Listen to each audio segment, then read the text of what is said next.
आप देख रहे हैं TTR साई-फाई शहनवाज के साथ। अगर आपको यह वीडियो पसंद आए तो वीडियो को लाइक करके चैनल को सब्सक्राइब कर दें। तो चलिए शुरू करते हैं आज की कहानी को।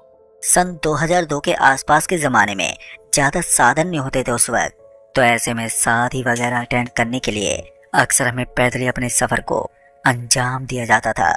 तो ऐसे में मैं भी अपने कदम पटकते हुए अपने गांव से 14 किलोमीटर दूर विद्याधर के गांव की ओर निकल पड़ा। उस टाइम पर हमें सड़कों पर गाड़ी वगैरह का इतना ज़्यादा इंतज़ाम नहीं होता था। अगर उस टाइम पर हमें कोई लिफ्ट देता था तो वो ऊँट गाड़ी वाला होता था, और मैं भी यही चाहता था कि जल्दी से जल्दी किसी ऊँट गाड़ी वाले से मेरी मुलाकात हो जाए। लेकिन ऐसा इतनी जल्दी मुमकिन भी नहीं था। किसी तरह से मैंने अपने कदमों की रफ्तार को बढ़ाया और तेज तेज चलने लगा। फिर थोड़ी दूर आगे जाने के बाद अचानक से मुझे ऐसा लगा कि सड़क के ऊपर कोई गाड़ी चल रही है।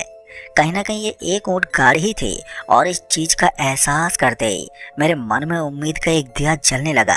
मैंने अपने पीछे की ओर देखने की कोशिश की, लेकिन दूर दूर तक कोई नजर ही नहीं आ रहा था। लेकिन ऊँट गाड़ी की स्पीड एक आदमी की चाल से डबल होती थी। तो ऐसे में अगर वो मेरे पीछे कोई ऊँट गाड़ी थी तो वो जल्दी से ही मेरे पास पहुंचने वाली थी। मुझे भी ये उम्मीद थी कि कोई ऊँट गाड़ी आए और किसी तरह से मेरे दर्द कर रहे कदमों को सही सलामत विद्याधर के घर तक छोड़ दे। और फिर तभी मेरी उम्मीद खरी उतरी, और देखते ही देखते मेरे पीछे की तरफ से एक ऊँट गाड़ी वाला आदमी आ गया। उसको देखते ही मैंने उसके सामने हाथ दिखाया तो उसने भी अपनी गाड़ी को रोक दिया। पहले तो मुझे समझ में नहीं आया कि रात को ये आदमी ऊँट गाड़ी लेकर कहाँ पर जा रहा है। फिर मैंने उस ऊँट गाड़ी वाले आदमी से पूछा, अरे भाई साहब, इतनी रात को आप कहाँ पर जा रहे हैं? इस पर उस आदमी ने बताया कि वो इतनी ही रात को हमेशा अपने खेत में जाता है और वहां से सब्जियां तोड़कर सुबह जल्दी मंडी के लिए निकल जाता है।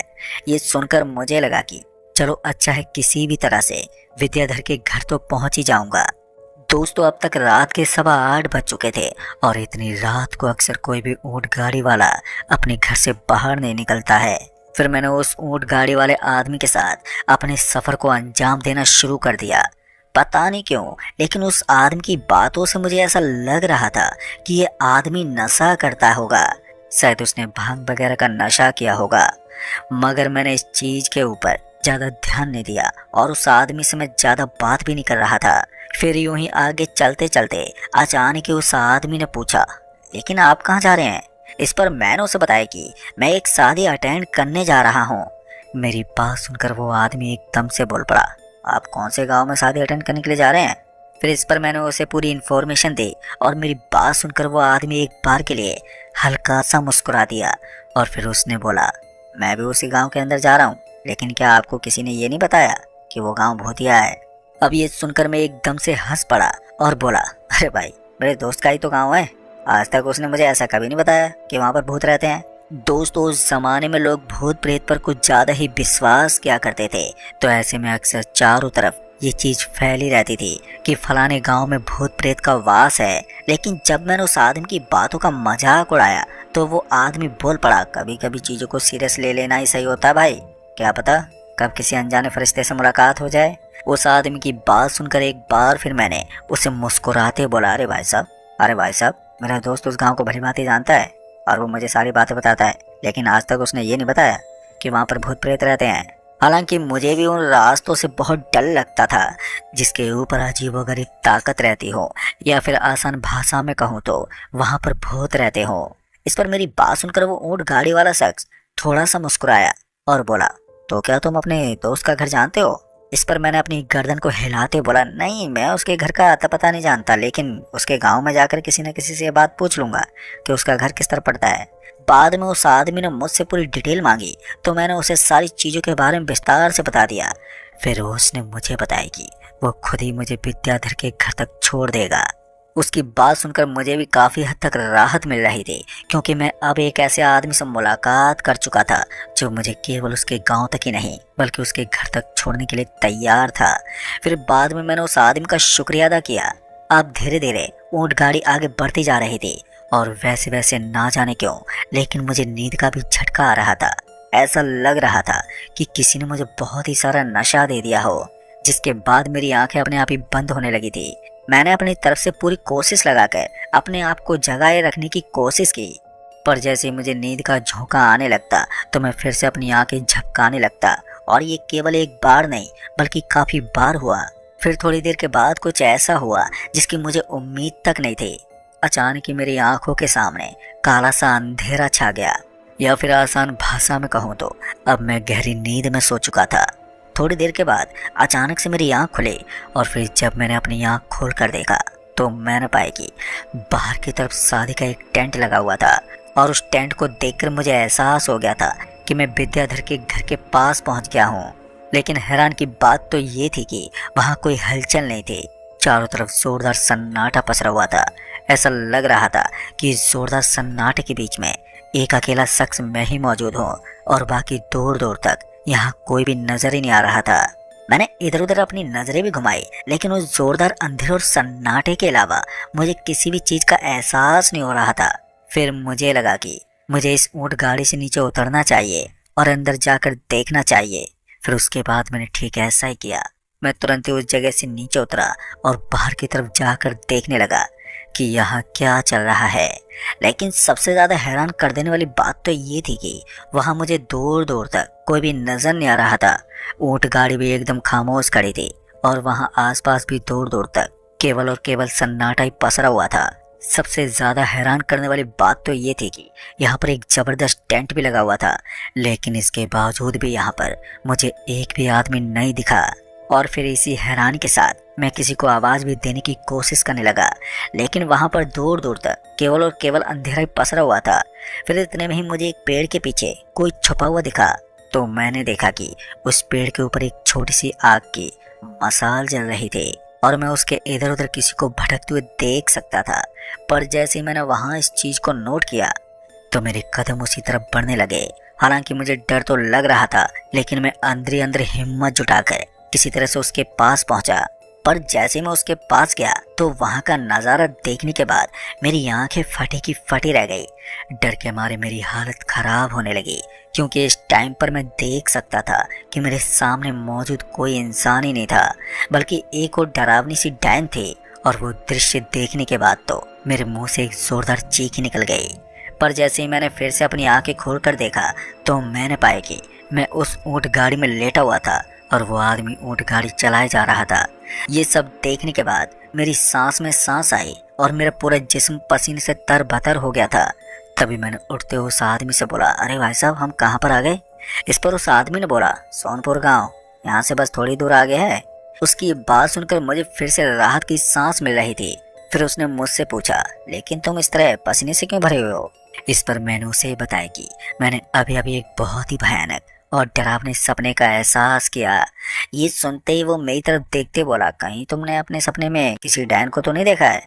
उसकी बात सुनकर मैं हैरानी से उसकी तरफ देखने लगा और फिर मैंने उसे दबी हुई आवाज में बोला, लेकिन तुम्हें कैसे मालूम कि मैंने अपने सपने में किसी डायन को देखा है? मेरी बात सुनकर वो एकदम मुस्कुरा दिया और बोला, चिंता मत करो, मैं इस गांव के एक एक रास्ते से अच्छी तरह से वाकिफ हूँ और मैं ये भी जानता हूँ कि इस गांव में क्या रहता है और क्या नहीं।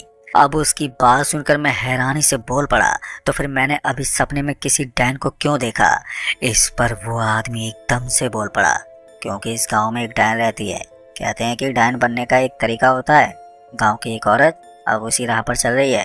कहते हैं कि वो जवान लड़कों का खून पीने के लिए किसी भी हद तक जा सकती है, और मैंने तो इतना भी सुना है कि वो डायन रात में इस रास्ते पर किसी नौजवान के भटकने का इंतजार करती है।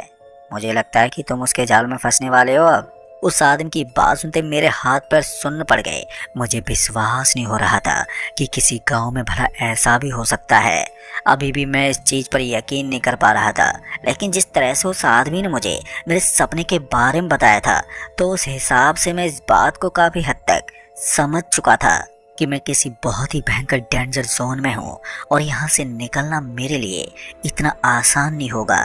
तभी मैंने उस आदमी से बोला, लेकिन उस डायन से भला बचा कैसे जा सकता है?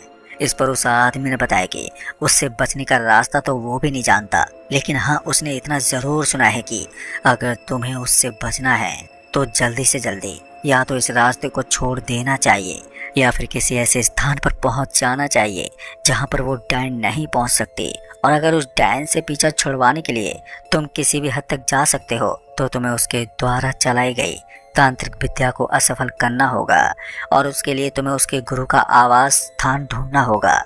अब की बार मैं उस आदमी की बातों को काफी स्पष्ट तरीके से समझ गया था। आसान भाषा में वो आदमी मुझे यही कहना चाहता था कि अगर मुझे उससे जल्दी से पीछा छुड़वाना है तो या तो तांत्रिक को ढूंढना होगा या फिर मुझे जल्दी से जल्दी अपने दोस्त विद्याधर के घर पहुंचना होगा, क्योंकि मैं अपने सपने में पहले ही एक शादी के बने हुए टेंट को देख चुका था।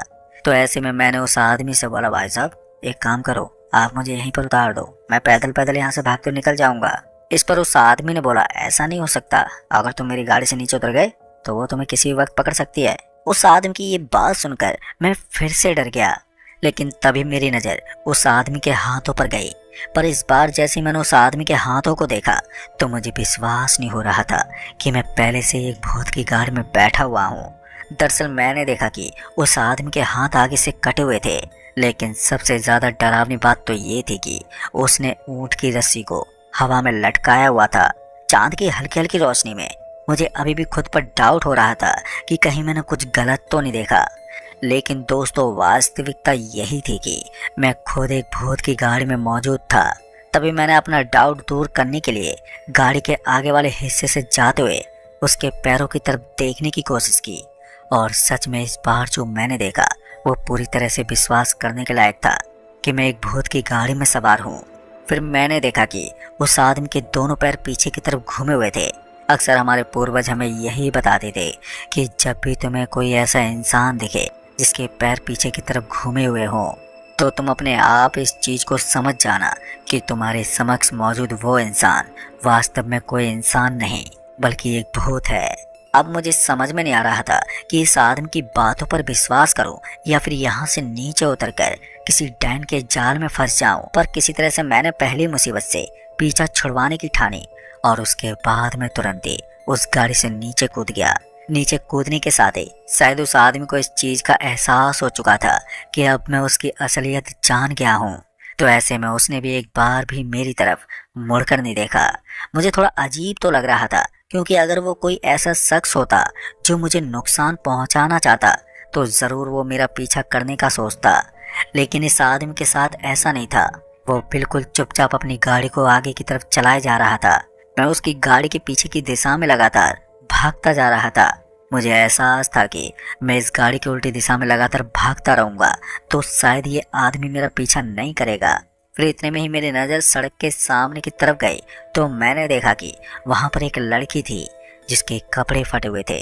उसको देखकर ऐसा लग रहा था कि इस लड़की की आर्थिक स्थिति बड़ी ही खराब है। मैं चाहता तो उस लड़की से उस वक्त बात कर सकता था, लेकिन मैं इस चीज से अच्छी तरह रूबरू था कि ये जगह पूरी तरीके से भूतों से घिरी हुई है, और अगर मैंने यहाँ पर कोई भी गलत कदम उठाने की कोशिश की तो फिर उसका अंजाम मेरे लिए बहुत ही भयानक हो सकता है। विद्याधर की शादी में जाने के बजाय अब मैं उल्टी दिशा में भागता हुआ वापस से अपने गांव की तरफ भी चल पड़ा था, और थोड़ी देर के बाद मैंने उस पूरे रास्ते को तय कर लिया जिसके ऊपर मुझे किसी भूत प्रेत के होने का एहसास था। यानी कि मैं उस भयंकर डेंजर जोन से बाहर निकल चुका था और अब मुझे अपने गांव की झलक भी दिखने लगी थी। यानी कि मैं अपने गांव में मौजूद हल्के हल्के लाइट को भी देख सकता था। उसके बाद किसी तरह से मैं तेज तेज सांसें लेते हुए अपने घर पहुंच गया, और मैं घर पहुंचते ही सबसे पहले अपने दादाजी के कमरे में गया। जब दादाजी ने मेरी हालत देखी तो वो समझ गए कि मैं ज़रूर बहुत ही ज़्यादा डरा हुआ हूँ। फिर मैंने अपने दादाजी को मेरे साथ घटी हुई उस घटना के बारे में बता दिया। मेरी बात सुनकर दादाजी काफ़ी डर गए, लेकिन फिर उन्होंने मुझे बताया कि उस ऊंट गाड़ी वाले आदमी ने तुम्हारी ज़िंदगी बचा ली। अगर तुम पैदल पैदल उस गांव के अंदर दाखिल हो जाते तो वो डायन तुम्हें किसी भी कीमत पर जिंदा नहीं छोड़ती। पर अच्छी बात यह है कि वो कोई बुरी आत्मा नहीं, बल्कि उस डायन का शिकार हुआ उसी गांव का वो एक आदमी है जो 2-3 साल पहले उसके झांसे में आकर मर गया था। तो दोस्तों इस कहानी में बस इतना ही। कहानी आप